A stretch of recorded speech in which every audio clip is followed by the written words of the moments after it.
is Andrea Spagnola with Mercantile Bank. I'm also a board of directors for Lakeshore Habitat for Humanity. On behalf of Mercantile Bank and the other Hope to Home sponsors, including Quincy Street, Johns Controls, Varnum, and Impact Business Development, I'd like to officially welcome you to the second annual Lakeshore Habitat Luncheon event, Be the Change. We are so glad you're able to join us to celebrate the work of Lakeshore Habitat, meet the Habitat homeowners, meet Jim the Shark Dryer, and also to learn about the long-term housing needs of the low-income working families right here in our area. Before I hand the microphone over to Doyle Gehrig, Board President of the Lakeshore Habitat for Humanity, I wanted to mention that there are special thank you gifts at your table. These thank you gifts were put together by Habitat volunteers, and the materials were used out of our Habitat Restore.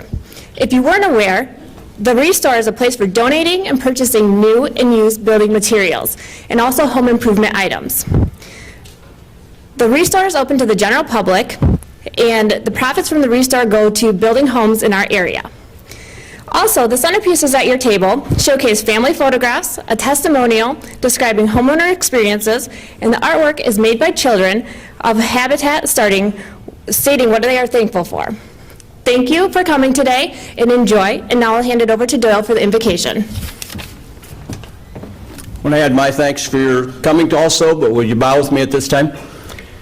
Lord and Heavenly Father, we just thank you for this great turnout. We thank you for all those people that come to learn more about Lakeshore Habitat for Humanity and how we can help with housing issues in this area.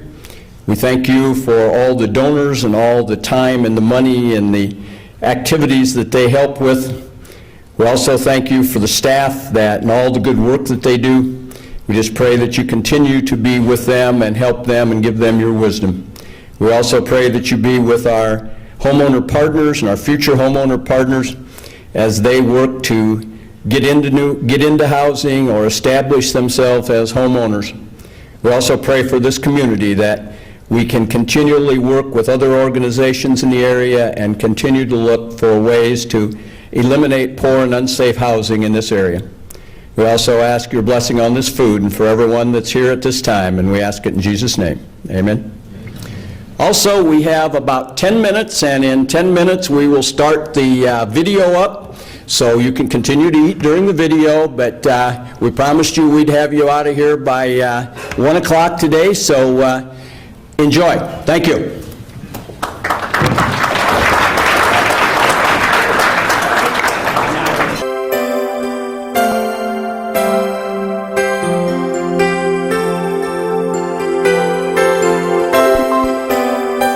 We were a part of this program because we had become homeless. Before I reached out to Lakeshore Habitat, I was living with my infant son, and he was in the dining room with incredibly drafty windows as his bedroom because there was no bedroom for him. Without Lakeshore Habitat, I would still be moving from place to place. You know, the housing need in West Michigan, a lot of people may think that there's a lot of affluence in West Michigan, and in many respects there is a great deal of affluence, but there's also a population that's underserved and a population that is struggling with poverty and issues of inadequate housing. And so we have an opportunity to live into that and to serve those folks and provide safe and affordable and decent places for their kids to grow up. It's such an important element of what we do, is to provide that secure, growing environment for children. Lakeshore Habitat works with people so they can own their own home. And I think home ownership is an important thing, and I think it's a way to be proud of where you live if you own your home, and I think people take better care of their home if they own it, and that if it's not a gift, that they have to work for it and pay for it, and I think those are both important aspects of Habitat. The most memorable experience throughout the build process was that we started with the blitz build on Thanksgiving weekend, and within 72 hours it went from a foundation and a floor to a house with windows and siding and doors and I mean even drywall. It was crazy. And then we didn't have our occupancy permit yet, but I wanted to spend Christmas Eve in the house with Jordan, and everybody worked really hard to get carpeting in and paint done so that we could camp out on the floor for Christmas Eve and have Christmas in our new house. The thing that makes me proud is the community support that I've gotten. What makes me proud is that this is the house that they know, and this is the house that they will grow up in. I think what Habitat does for this community is re-establishing communities. More and more I see that Habitat is not only building new homes but also rehabilitating older homes. And every time that you see a Habitat home being refurbished within a community, it enhances the whole community, and I think people that live in that community really appreciates that.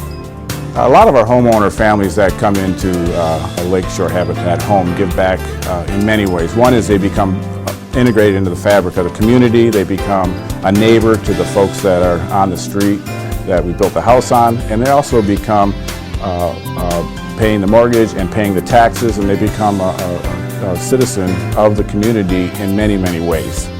Habitat for Humanity is a unique ministry model. There is no other like it, and it's been a very successful model. We have Habitat affiliates operating in over 93 countries around the world. We build homes, we provide a hand up and not a hand out. I think that's one of the things I state over and over again. We're a Christian ministry. We do this work in the name of Jesus Christ, and we do that because we believe that we should love our neighbors as we love ourselves. Just since 2001, our homeowners have paid $1.5 million in property taxes to their local government. And that's significant. It represents they're doing their part as citizens of this community and helping to build stronger communities. It's always been a dream to own my own home, and just, it's, I guess, the American dream. And I knew that Habitat would be affordable, and that would probably be the only way I would be able to buy a home. If I could say anything to people that I didn't meet and already thank, it would be thank you, not for what you gave me, but for what you allowed me to give my son. Thank you, Lakeshore Habitat. Thank you, Lakeshore Habitat. Thank you, Lakeshore Habitat. Our home could not have been built without people like you. My favorite part of my house is the backyard because I have more room to play with my brother and my sister. Well, what I've been able to do by being in my home is, well, have fun, grow up, and have a good life.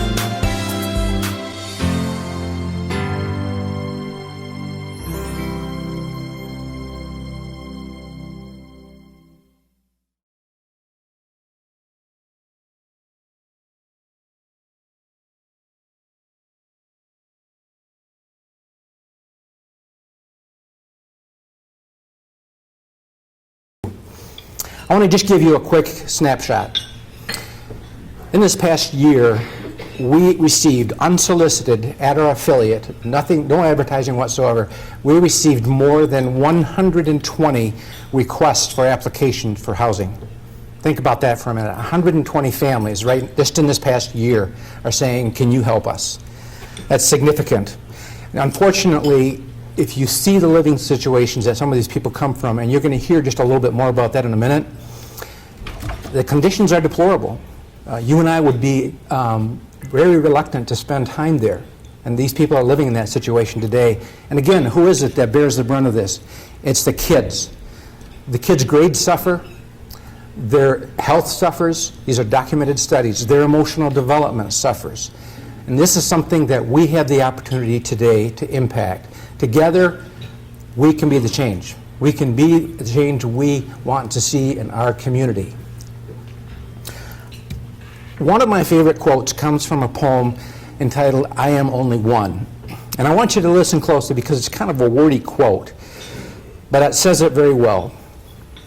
It says this, I can do something, but I cannot do everything. But just because I cannot do everything, that does not mean I will not do the something that I can do. What is that something that you can do? You can pray for us. You can give gifts, financial or material, to us. You can roll up your sleeves and come out on one of our work sites and pound some nails. I know there's a lot of you here that love to do that, and we love you.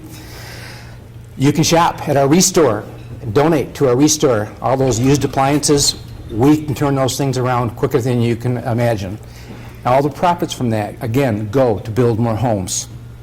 Together we can make a difference in this community. We can speak for those who often have no voice. We can be the difference, and we can offer a hand up and not a handout. We can speak for them. We can be the change. I hope that you will speak for them today.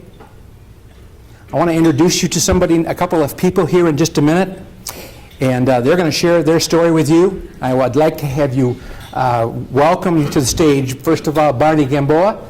Barney, come on up.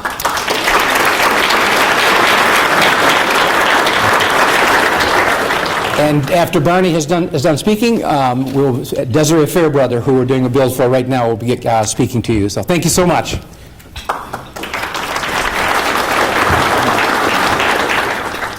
Hello. My name is Barney Gamboa.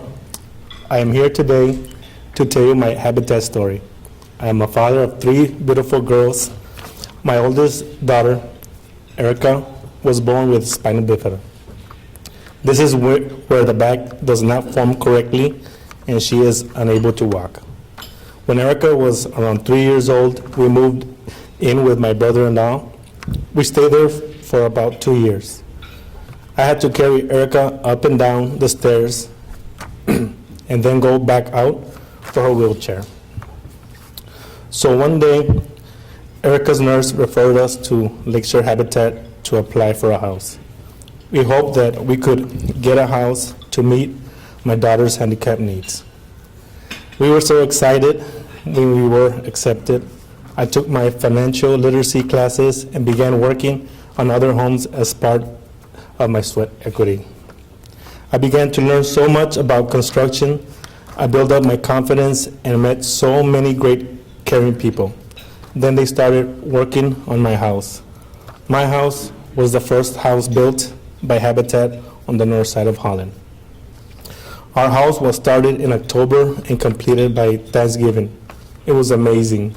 My daughter finally could be pushed around the house.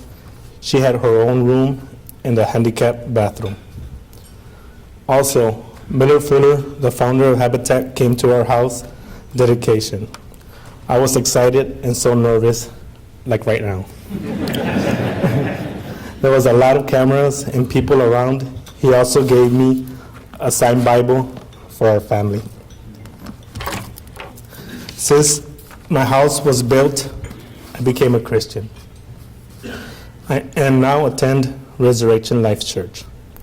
I have volunteered with about 15 guys from my church on a Habitat home. I remember it was snowing that day. I was working on the roof and I had about 4 inches of snow on my head. It was cold, Michigan. Overall, I am a father that decided to make a change for my family. I am now a successful homeowner that is living a change. I have a house payment that I can afford. I learned how to manage my money and learn construction skills to maintain my home. My daughter has a home that meets her handicap needs. Just to let you know, I have been a proud Habitat owner now for almost 17 years. I would not have otherwise owned a home that met my family needs. I am so proud and blessed. Thank you, and God bless.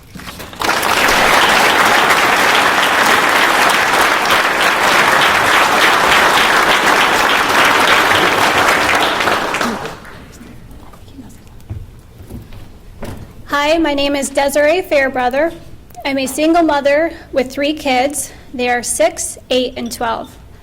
I am here today to talk about my current housing journey with Lakeshore Habitat and how my Habitat home will bring the needed stability to my life.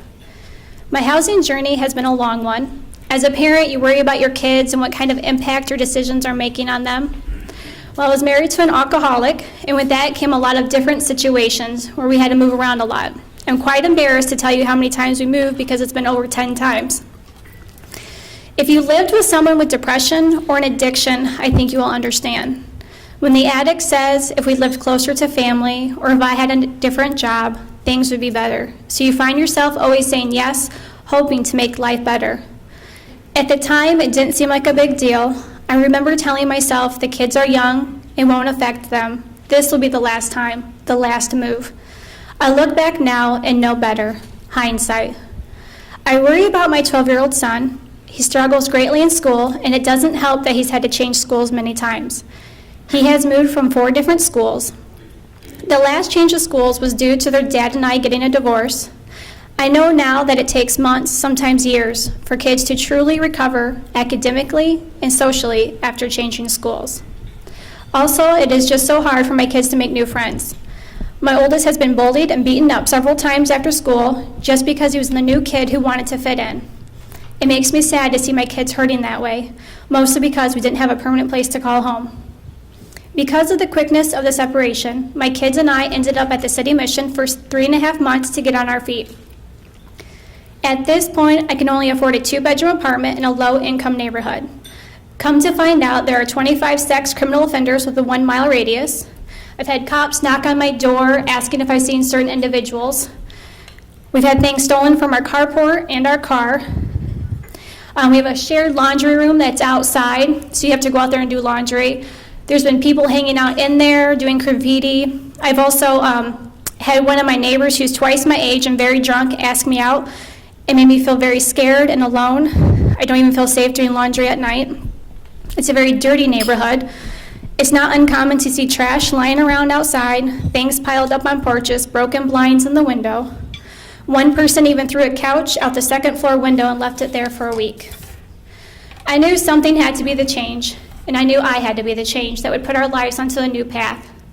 I kept trying to look for a place that was safe and affordable. Even though I knew we were in a bad neighborhood, I didn't want to move again until I could find a place that we would rent forever. At this point, I never imagined that we would own a home. I thought to myself that I'm a hard worker and a good mother. Now all I need was someone to believe in me and help give my family the place to live where we felt safe and secure. A friend actually encouraged me to apply to Habitat.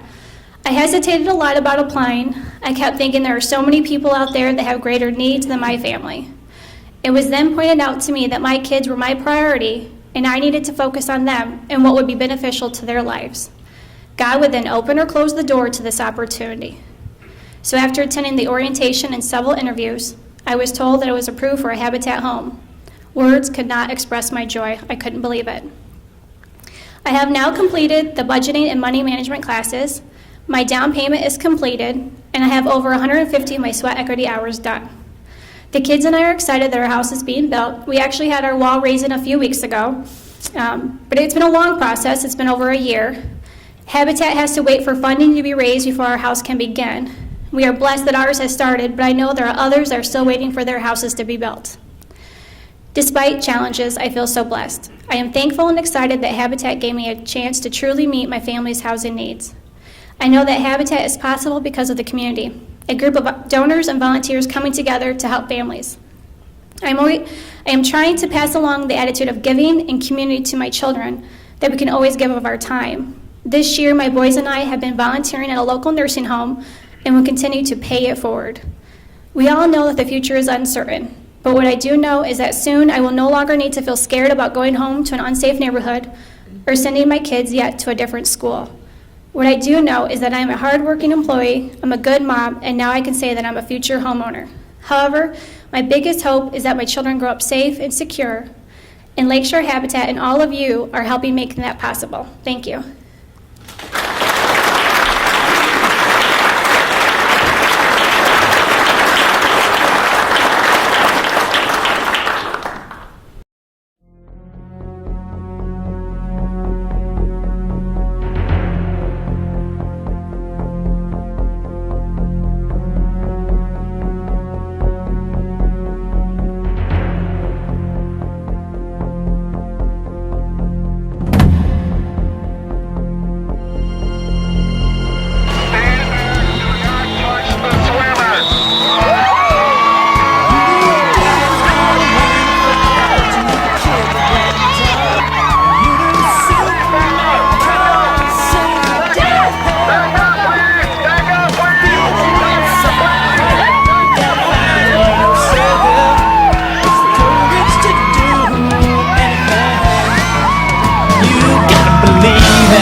somebody like me who survived a near drowning in my life, there's a deep fear of water that I've had to overcome.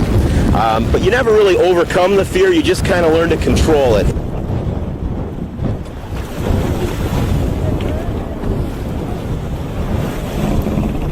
You know, the human body is an amazing machine, but it has its limitations. The human spirit knows no limitations when driven by something larger than yourself.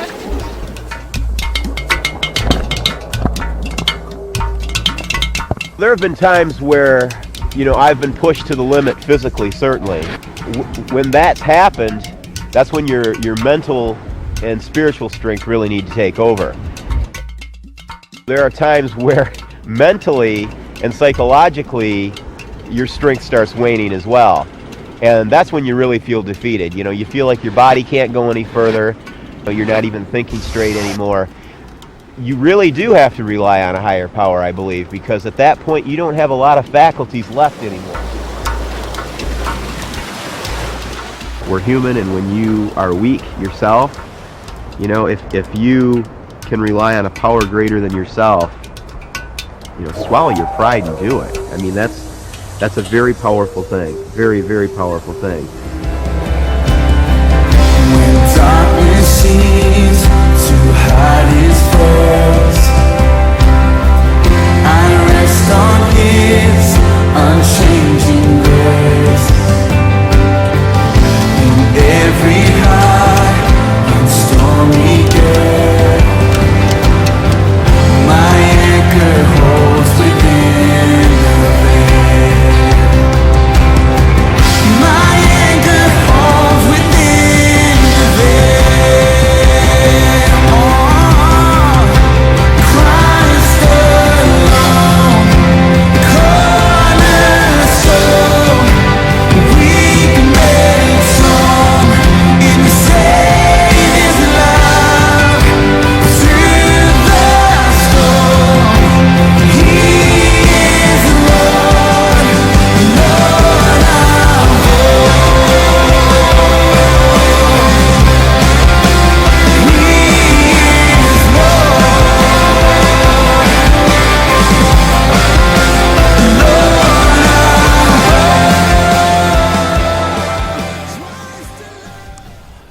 When I heard that, through Renee, by the way, that Habitat Michigan had somebody who wanted to help us to raise money, and then I heard that his name was Jim Dreyer, my ears perked up because, as a lot of you in this room remember, I know there's a lot of old Prince guys here, right, Steve? And Jim was actually part of Prince Corporation years ago, and so our paths crossed back then.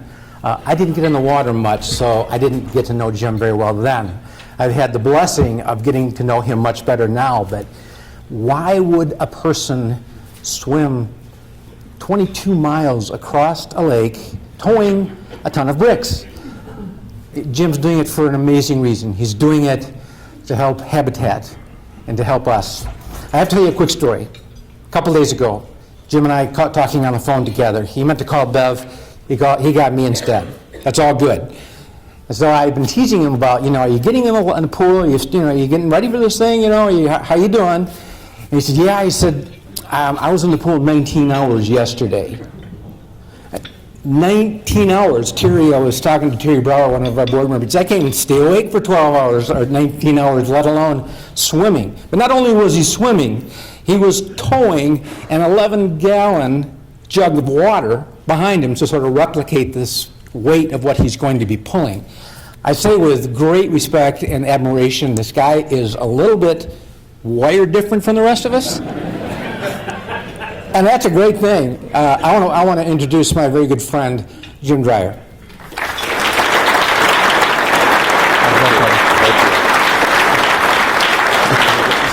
Thank you, Jack. Thanks, everybody.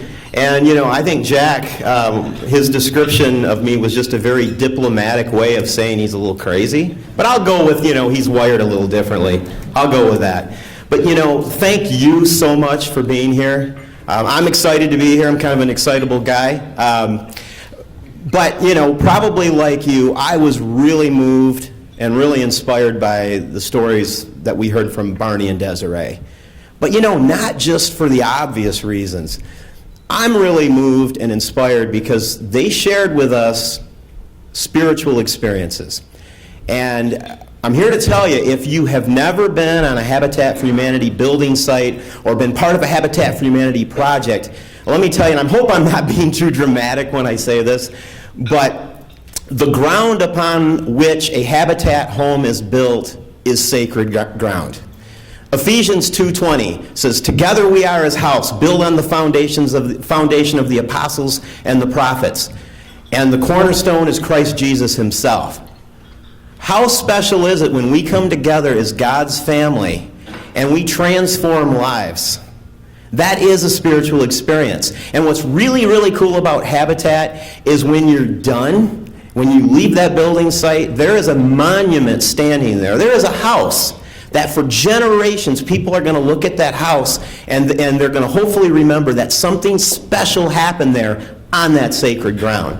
It's a monument. Every time you drive past it, if you were a part of that experience, you can look at that with pride and say, I was a part of this. It's sacred ground and it's a monument. You know, I've had my share of spiritual experiences, I guess, too, swimming across the Great Lakes. I guess when you push the limits of your mortality, you have a few spiritual experiences.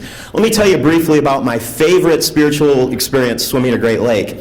When I swam Superior, this was my 6th attempt. 5 times I didn't make it because my support boat nearly sunk in storms and crazy things happened out there. So if people didn't think I was crazy before, they thought I was crazy now. The event was called Solo Superior. I was doing it alone. And there I was standing on the shore of Lake Superior. I've got a 10-foot dinghy attached to my waist. I've got 250 pounds of supplies, including a $750 GPS, and there's a reason why I'm telling you that dollar amount. I'll get to that in a moment. It was donated by a sponsor. I had to find my way 60 miles across the lake to Canada alone. And I remember standing there on the shore looking at this endless expanse of water that lies well beyond the horizon and thinking, man, you know, I don't know what I'm in for. You know, fear? Yeah. You know, I nearly drowned as a kid. There's always been fear involved with water. There was a lot of fear there. Well, 25 miles into the swim, I got a hint of what I was in for. My $750 GPS failed. It wasn't working. I was 25 miles from the nearest shore, and I couldn't see land in any direction, and I had no navigational system. And I remember treading water, taking nutrition, thinking about my predicament. And the water was very calm that night. All I could hear was the sound of my hands treading water, the ripples of my hands underneath the water, and the sound of my heavy breathing, which is probably a little heavier now due to the fear. And then out of the corner of my eye, I see a bright light. And I look up, and to the north, the entire northern sky is lit up with the northern lights. And it's this white and green arch right across the northern sky with these white and green laser beams coming down into the water. And it was as if God himself were saying, take my hand, I'm going to show you the way. Truly a spiritual experience. Now, with that, I took his hand, but with that, I did not receive a promise it was always going to be easy. And it wasn't easy. But Philippians 4:13 tells us, I can do all things through Christ who strengthens me. I believe that. And I knew from that time, God was shining a light on the next path, the next step on my path. And I was confident he was going to continue to shine a light with each step and that he would be there to strengthen me. Yes, things went wrong. The dinghy became detached once and the current was sweeping it away. I had to swim as hard as I could for a half hour, one of the scariest half hours of my life, to catch that dinghy. All my supplies were in it. It was my lifeline. If I didn't catch it, once again, maybe being a little dramatic, but I was going to die swimming circles in the middle of Lake Superior. Toward the end, I ran into a huge storm, 50-mile-an-hour winds, 15-foot waves. The water's crashing into the dinghy, filling it up, and I'm trying to pull this thing ashore. A friend of mine came out in a boat in the storm, and he found me. I had to be like a needle in a haystack out there. Miracle? Maybe. He followed me, and where I landed was on the side of a 100-foot cliff. My bones would probably still be out there today if he wasn't there with me. He's yelling at me, Jim, we can't come in that close to the cliff. You got to swim back out to the boat. Let me tell you, when you've been swimming for 60 hours and you're finally on something solid, I was on this great big boulder, holding onto it, and I touched the wall, the cliff. You want to spend the rest of your life on that boulder. You don't want to get back in that water. But the current of the lake swept the dinghy away and pulled me off the rock, pulled me out to sea. They threw me a life ring, got me on the boat, and once I could let down, I immediately lost consciousness. And I remember, well, I've been unconscious way more times in one lifetime than any human being should be.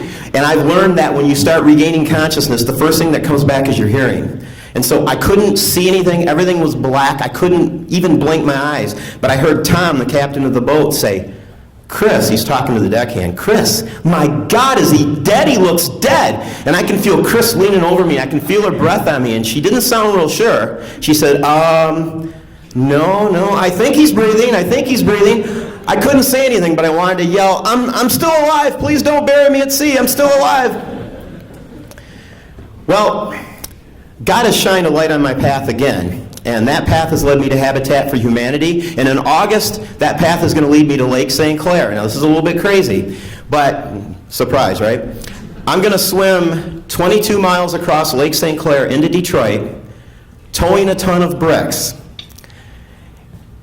I'm going to have 4 dinghies trailing behind me, 500 pounds of bricks apiece in each of the dinghies. I'm calling it my train of pain.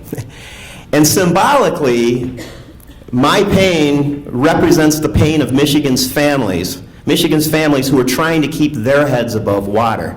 You know, but I do believe that instead of letting our burdens sink us, I believe that together we can triumph.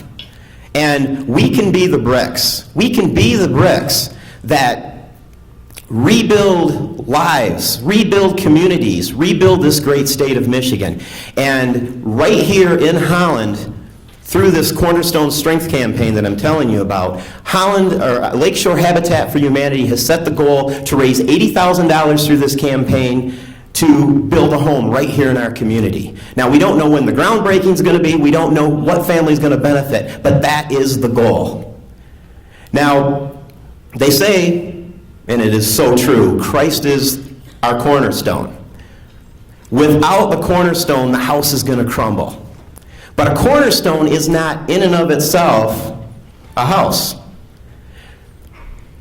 Ephesians 2:20 says, "Together we are his house." What does that mean? That means we're all part of it. We all have a brick to contribute to as part of God's plan. We are the bricks. We are the bricks. God shined a light on me today, on my path, and it led me here. God shined a light on your path, and it also led you here. We all have skills. We all have resources. Jack touched on some of the ways you can help this program. If you have not already been part of this program, we invite you to join us, because together we can be the change. We can be the bricks that rebuild, that build a home from the ground up, one brick at a time, that rebuild communities, one family at a time, that build God's family, and we're all a part of that. So I ask you to join us. We've got work to do.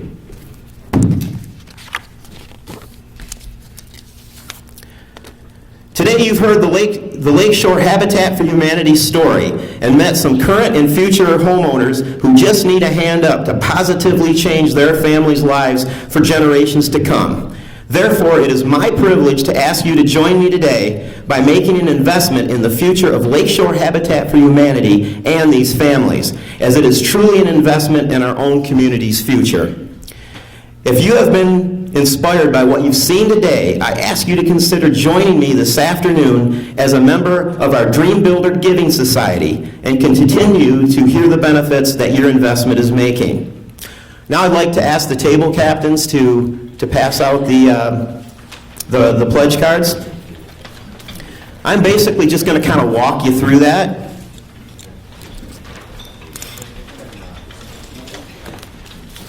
Okay. If you take a look,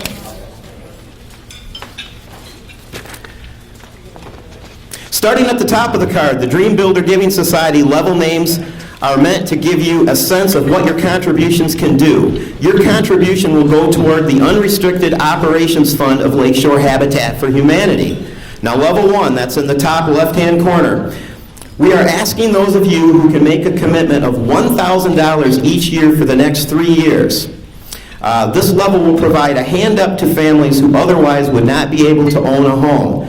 This would be a monthly contribution of only $83. Then level 2, for those of you who are capable of giving more back to your community, we ask you to consider the second level by giving $5,000 each year for the next 3 years. This sponsor provides a lifeline to parents and adults by helping to break the cycle of poverty housing. Just imagine that, breaking the cycle of poverty housing. This would be a monthly contribution of approximately $400. Please check off the second box on the pledge form if you can do that. Then below that is level 3. The last level, we know some of you may have a corporation, a family foundation, or the capacity to give at a larger level. We'd like you to consider giving $10,000 a year for 3 years.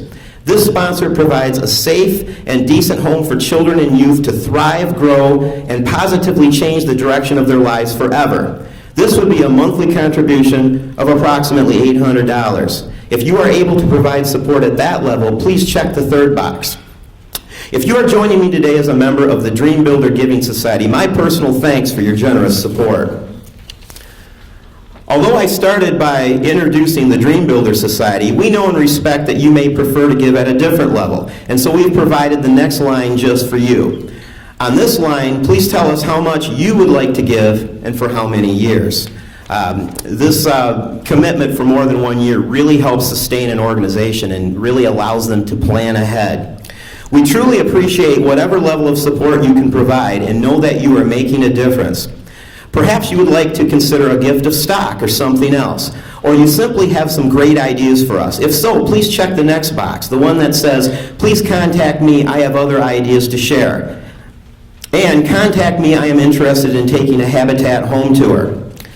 Lastly, I'd like you to join me and be a part of my team.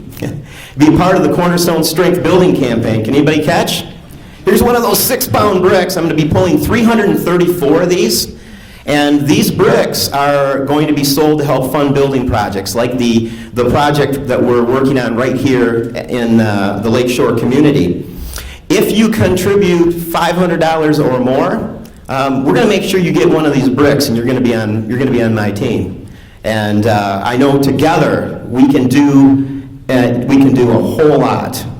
There are other brick categories other than the 334 authentic bricks also, and you can go on the website cornerstonestrength.org, or you can go to Habitat Lakeshore's website and get more information. There's a lot of ways you can get involved and be a part of this program, and I hope that you could come out to Belle Isle and see me finish, and I hope I'll be speaking as coherently then. Also, if you want me to come to your church, to your business, to your civic group and speak, I'll be happy to come, fire up the troops, and maybe we can get them to sell some bricks too, and this big family of ours will just keep growing. Once your forms are completed, please seal them in the envelope provided and pass them to your table host. Also, an additional pre-addressed envelope is provided for those who need to speak with others before confirming their Dream Builder Giving Society level. Please feel free to continue to complete your forms as I remind you that safe, affordable, decent housing is a human basic need, and together we can be the change that we want to see in the world. So please join me, join us today, and be a part of the solution to bring diverse groups of people together to make affordable housing and better communities a reality for everyone. Thank you again for your support of Lakeshore Habitat for Humanity. I'll now turn it back over to Jack Zanstra for his closing remarks.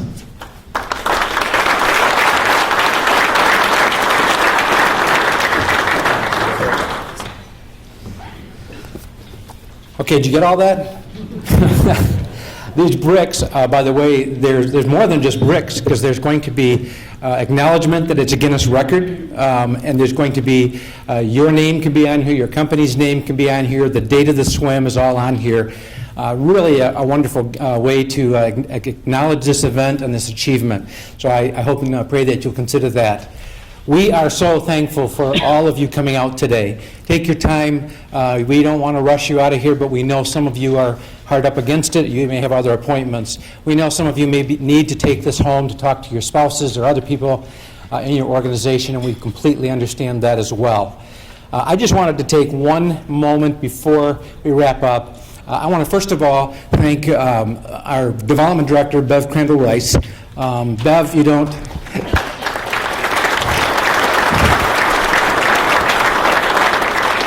She is an extraordinary person, and she tells me what to do, and I do it.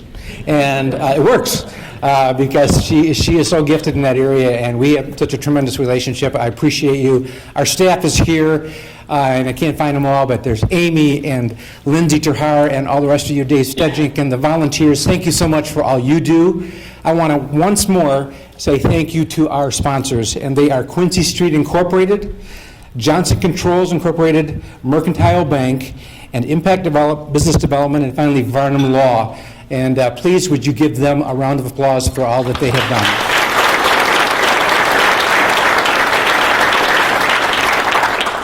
Hang around if you have a few minutes to connect with old friends or new friends. If you have to be on your way, God bless and drive safe. Thank you again.